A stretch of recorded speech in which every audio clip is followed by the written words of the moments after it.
Hello student, this is science game. आज हम discuss करने वाले हैं N+L rule. N+L rule orbitals का एनर्जी फाइंड आउट करने के लिए यूज किया जाता है। यानी कि जो ऑर्बिटल का टोटल एनर्जी है वो एक्चुअल में सम होता है प्रिंसिपल क्वांटम नंबर और प्लस में एजीमुथल क्वांटम नंबर। ठीक है, यानी कि N+L का जो टोटल वैल्यू आएगा वो एनर्जी ऑफ ऑर्बिटल होगा।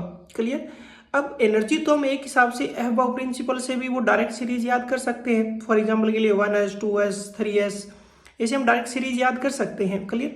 लेकिन अगर रैंडम कोई भी हमें दे दिया जाए बीच के दो ऑर्बिटल, फॉर एग्जांपल के लिए 2p और 3s दे दिया, ठीक है, अब इनकी एनर्जी हमें निकालनी है तो हम N+L का यूज करते हैं। ठीक है। अब सिंपल सा रूल क्या काम करेगा कि जहाँ पे N+L का वैल्यू कम आएगा उस ऑर्बिटल का एनर्जी लेस माना जाएगा, और जहाँ पर N+L का वैल्यू ज़्यादा आएगा उसका एनर्जी ज़्यादा माना जाएगा। क्लियर। कई बार क्या होता है कि ऑर्बिटल्स दो अलग अलग होते हैं लेकिन उनके लिए N+L का वैल्यू सेम आ जाता है।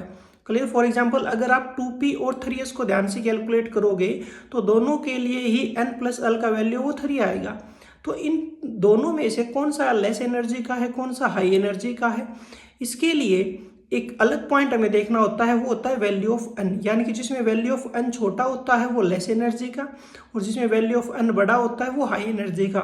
यानी कि 2p और 3s में N+L तो सेम है, फिर भी 2p है वो लेस एनर्जी का माना जाएगा और 3s है वो हाई एनर्जी का माना जाएगा। रीजन कि 2p के अंदर n का वैल्यू 2 है और 3s के अंदर n का वैल्यू 3 है। Okay, thank you for watching.